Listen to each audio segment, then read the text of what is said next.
Hey, partner, in your training session, you got any training back in your YouTube channel for rentals, beginning to end? Nope. You need? I need it. Look, I got my pen. I got my pad. Okay. I never really liked rentals, but it seems that's what I'm generating right now. So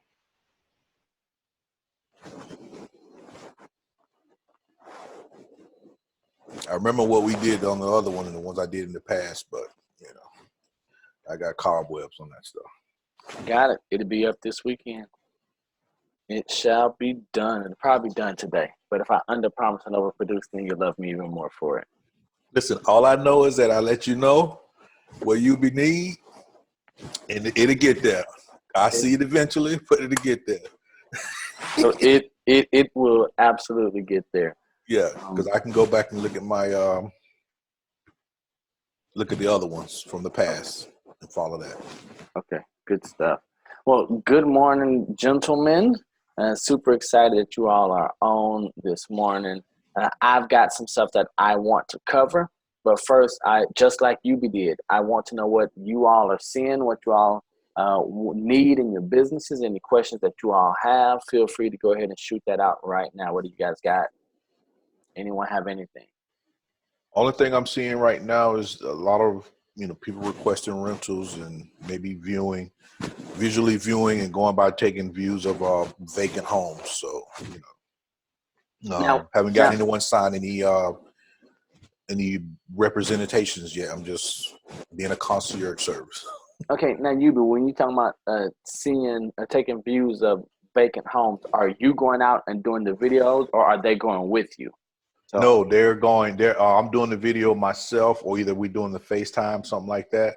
Um, uh, the FaceTime, or either the video on Messenger and Facebook. Because that doesn't break up as bad on that one. Um, Pictures, stuff like that. I take my daughter with me sometimes. So other than that, it's just seeing where we at. So far I've done about 4. Mostly the rentals. I got a new service I'm trying to get rentals from, so I got those going. I don't know. It's just I got to change it up, man.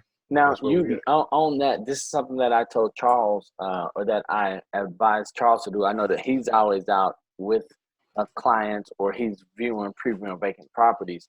Now, when you're doing these videos, are you recording them in a way where you can upload them? Because I know if you're doing the Facebook Live or things like that, is it possible for you to go back and do the video again so that you can do a walkthrough video, and then store that in a video library on YouTube? That's what I've been doing. Okay, okay. No, Um, I haven't done that one, but one I did go back and do it. But listen to some of the training. I put my I branded it. mhm. So they didn't. I guess part of the training was not supposed to brand it, so I can get more hits on it or something like that. So I don't Now, know, but so for me, I brand all of my property walkthrough videos if I'm just previewing properties, right? So if I'm mhm. going through, let's say if I'm sending one to a client, now these are things I'm not putting on the MLS. Okay. Okay, Um, right, the right. the ones that if I go through and I try to preview 2 or 3 properties every week, or if I'm don't have much going on during the day, then I will go out and see especially what's in my immediate neighborhood. But if I'm doing a video, I just record the video as a walkthrough, get the highlights. Then I get it home. I'm putting the world-renowned logo, watermark on there.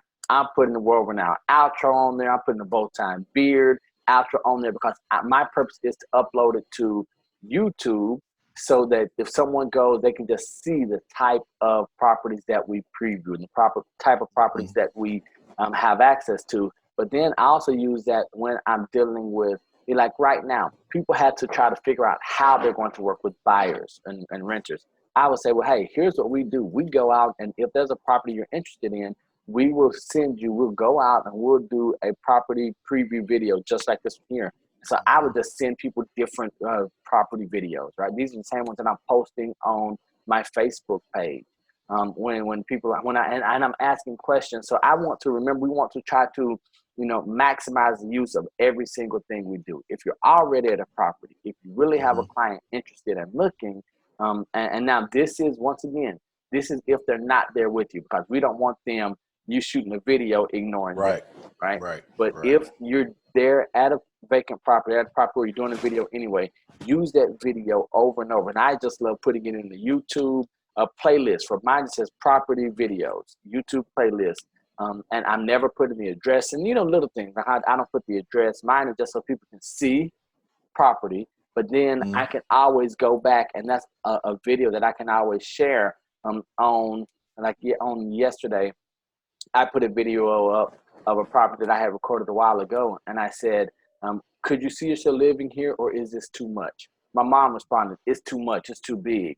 Someone else was like, I dig it, right? But that's just a video that I had in my YouTube channel, in my playlist, that I was able to go back and just put on Facebook as a post. I just shared it as a post.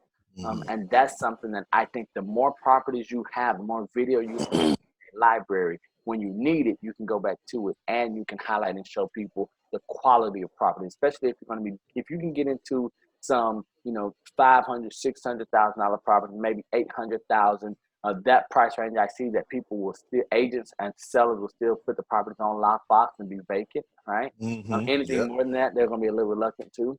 But if you get some of those, and then if you do a video of those, and then, because immediately people are going to say, well, he's doing the video, it's his listing. I didn't say that, right? If you want to assume that, you go right ahead. Right. So that's what I've been doing, and I found that works very well. Yeah, I had to go back and because what I end up doing is doing one for branded, and then going back and doing one without it. However, I didn't start at the same place on the other, so now I got to go back and see which video are the same. Because for instance, I may start at the beginning of one property and then do one that's unbranded. I take a quick one, but I'm started in the kitchen. So I'm like, okay, so where does this house go to? So I got to put them in the same folder. So I got one branded and one unbranded, just going back in redundancy, but I got to figure that out too. But I want to learn how to do everything from the phone while I'm out there in the field and be done with it. But it's just redoing everything, man, again. So, yeah.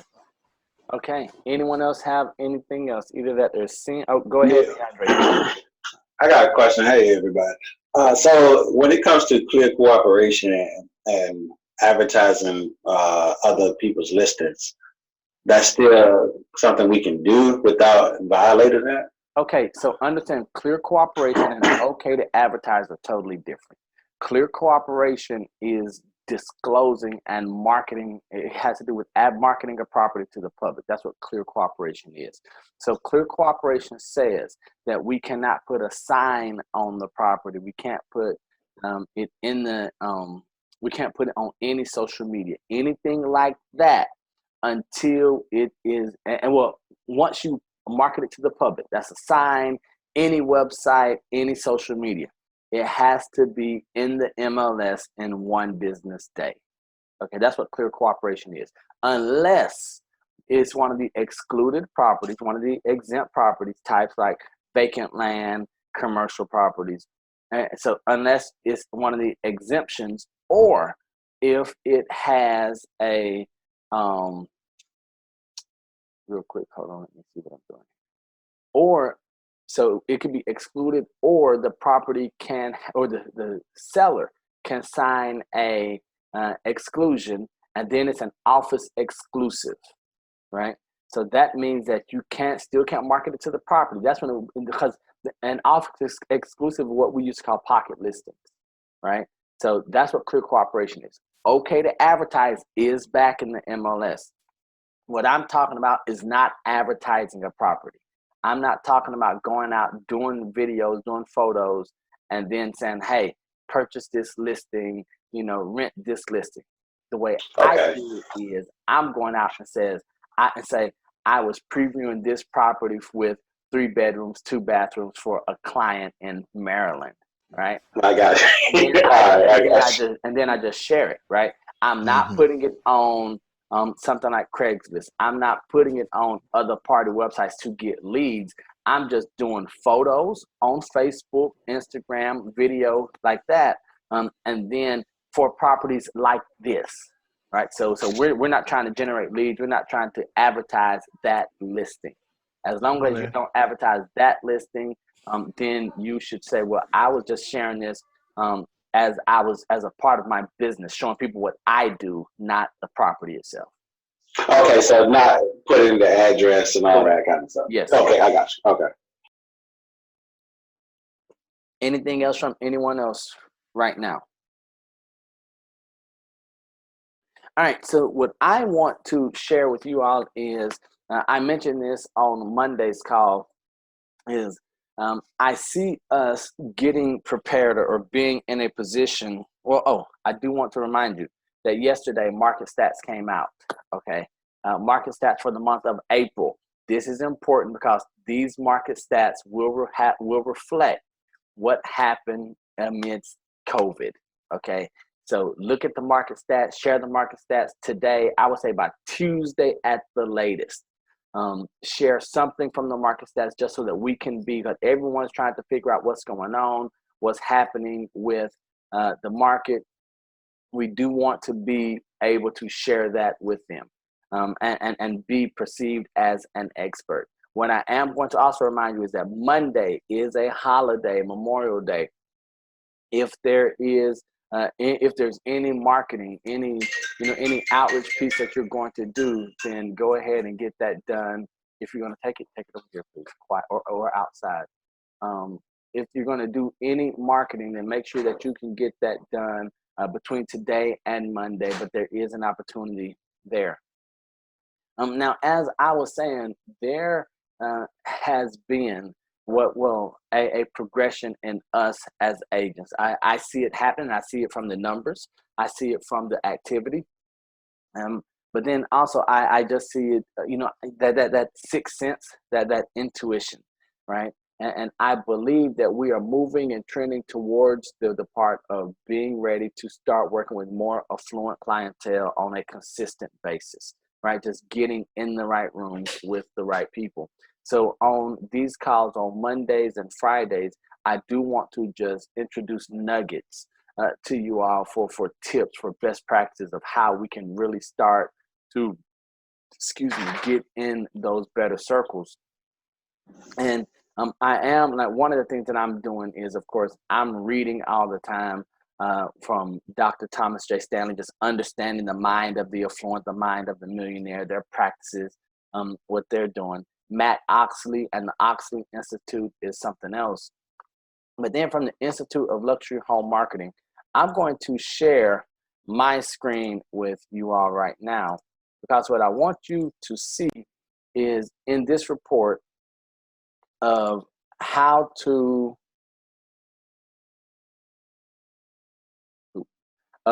find wealthy clients when you don't know where to start. Now, if you go to I'm a member of the Institute, I'm going to start sharing a lot of this information with you all, so that we can grow, so that we can all learn together.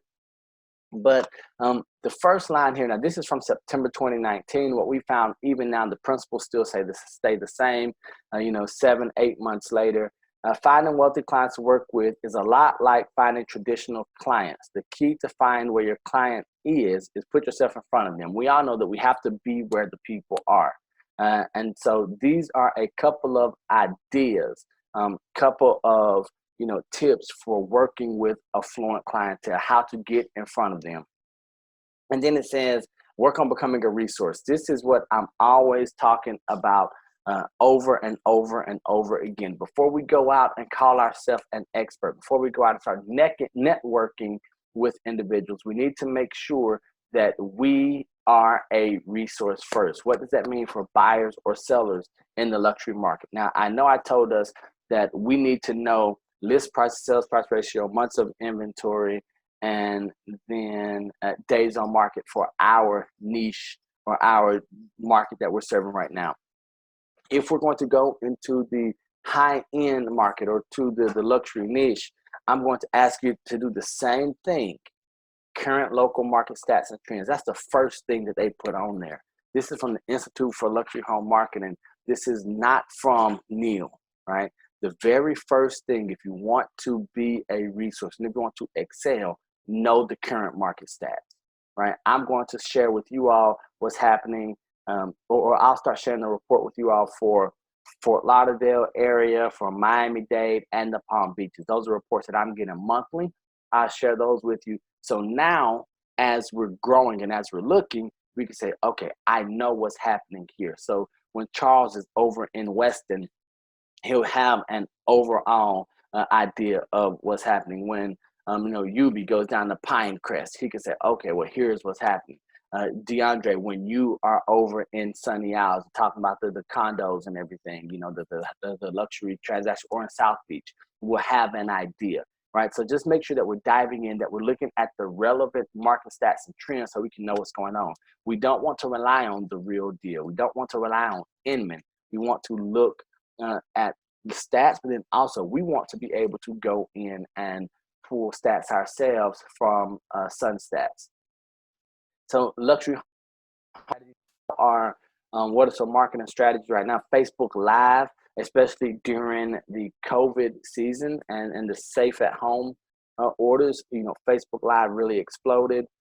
There are some other things talking about growth potential, the global real estate market, especially here in South Florida. Global real estate market is going to be so big when it comes to the luxury or high-end buyer, because we get money coming in from all across the world. Now, it may not start from, or it may not be direct from across the world, but we have many nationalities, many ethnicities on the higher end tier purchasing here. Okay, so the first one that I'm going to ask you all to start looking at or consider is the same, is the first way that I got started. And this is something that we're getting back to. Looking for expired, right? If we look at high-end expired listings, now understand that there's a give and a take. There's a plus and a minus on all of it, right? Because many times after the second or third, after a listing, especially a luxury listing, has expired, the second or third time, the seller is like, man, I will sign a 3-month listing agreement and that's it, right? Because they don't want to because usually they might do it for 18 months, then a year, then 9 months, but we still do want to have those conversations to try to get it that far. But more important than anything is having conversations. I found that that's better than the phone call or popping by. I found that letters work really well. And I'm talking about handwritten notes. So I handwrite notes to the expired listings. I go through, I find if it's not an owner occupied listing, I go through and I send a handwritten note on a white piece of computer paper, in print. I'm sending that to the seller or the address or the owner that's listed in the tax record. I found that works really well in at least building a relationship. It doesn't always land the listing, but that builds a relationship. That is going to be a fantastic way, I believe. And then be where wealthy clients spend their leisure time, especially in this, I believe, in the rest after this year or the remainder of this year. This is something that's going to be very big for us. We're going to start to see some things like where are they going? Like this is boat races, golf tournaments. That's not always the case. There are other things that, depending on, Joanna and I, depending on what's going to happen with the restrictions when they're really lifted, like we love going to art shows and museums, right? I mean, one, we stick out, but we have lots of great conversations. We've met some clients of ours at these events, and this is where we get in the right room. Going to the correct type of happy hour events and conducting ourselves in the right way. Something else, like book clubs. And I know it sounds corny and you're like, man, why would I do that? But I am in a number of book clubs that I've joined from Meetup, right? And then I start looking at the types of books that they read, make sure that it's something nonfiction, and we go through it. And that's where I'm building my connections. So those are some things that I wanted to share with you all just this morning, because let me see. Okay, so that's just talking about expires, but that's something that I wanted to share with you all. Hopefully you grabbed something from it. I'm not sure if you all have any direct questions or not. I do have some work that I need to get done for you guys. So I know I'm going to do rentals beginning to ending, a training video for Yubi.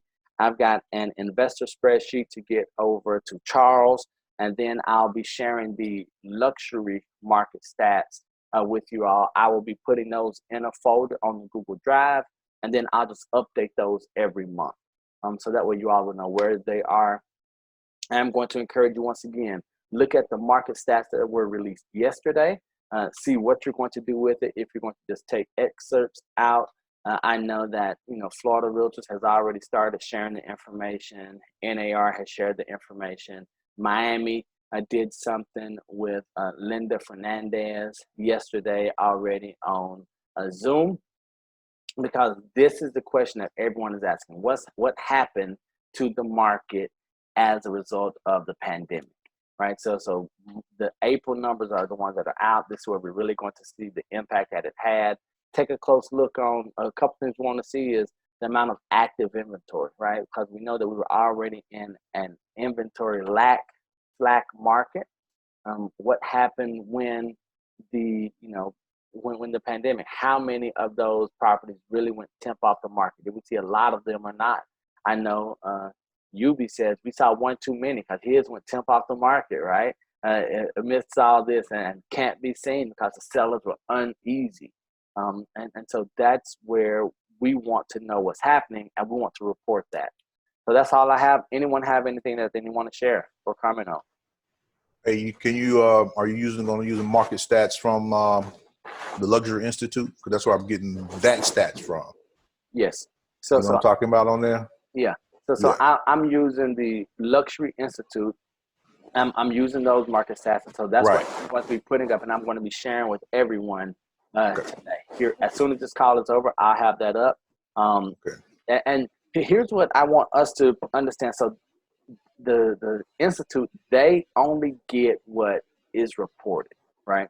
And what we have to see is, okay, so the Institute, they say that the floor right now is like 670,000. So they're not going to report on anything under 670,000.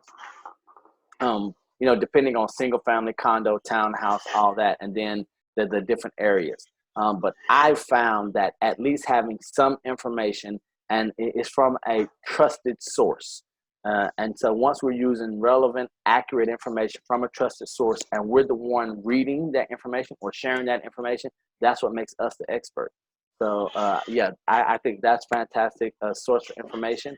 And then it is a little tougher and a little more tedious to get it from SunStats now, because it's not just on one sheet that I like looking at, but I do take the time and I go in and I make those reports and I write things down as well. And then I'm going to look at, and I will be doing a market update report again for the luxury market. I hadn't done one in about 2 years, right? Where it is almost like a newsletter format. So once I get that done, I'll share that with you all, because that was one of the best bangs for my buck that I had. I just got away from it because I don't do hardly anything in print anymore. I always do everything video.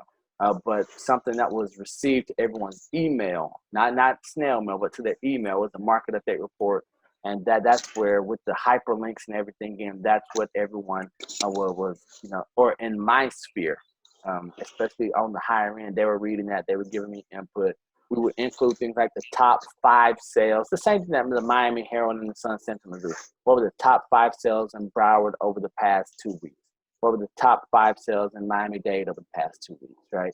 And so those little things where they'll say, oh, okay, well, I didn't know this property sold, or I didn't know that property. And I would do that as according to the MLS and public records, right? So we can just go in and search that through all the sites, IMAP and whatnot. So that's what I'm using. Anyone else have anything else? DeAndre? No. Charles? No. Anything, Charles? No, good morning, everybody. Just wanted to say thanks for jumping on the call, guys. If you guys know anyone, I'm looking for a nice investor special, Miami Gardens, Sunrise, any of the surrounding South Broward, North Miami areas. Wait. Charles, slow down. Yes. Other people, okay. What are you looking for? All right, go. Okay. Guys, I'm looking for an investor handyman special with the criteria of it being a 3-bed, 2-bath house, at least over 1,300 square feet, and it could be in any upcoming area of Miami Gardens, Opaka, Lauderdale Lakes, any of those nice little sweet areas where the lot size is pretty okay. And that's pretty much it. Give me a call, guys, if you know anyone. Okay, so he's looking for an investor, handyman special, 3-2, no pool. We prefer shingle roof. And we would like it already to be ducted for central air, even if it's not in, right? So that his investor, Yeah, thank you so much. his investor does not want to have to go in and do the duct work. So if you guys see anything like that, come across anything like that, shoot that over to Charles. And then if you all have any needs or wants that either maybe something your client has or something that you're trying to break into, make sure you share that with us. I know that I have not been utilizing the Facebook group as much, but that's because you guys are on the calls, right? I will share this video. I'm going to upload it, and I will share this video in the group for us as an unlisted video. So we'll have it there.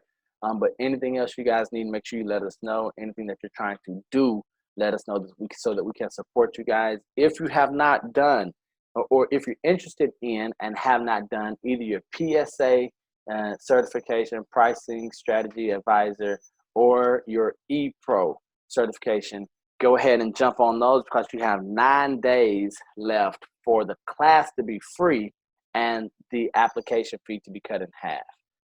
According to NAR. So that's if you want to do those two. Of the two, I believe that the PSA is more valuable because it talks about how to price properties.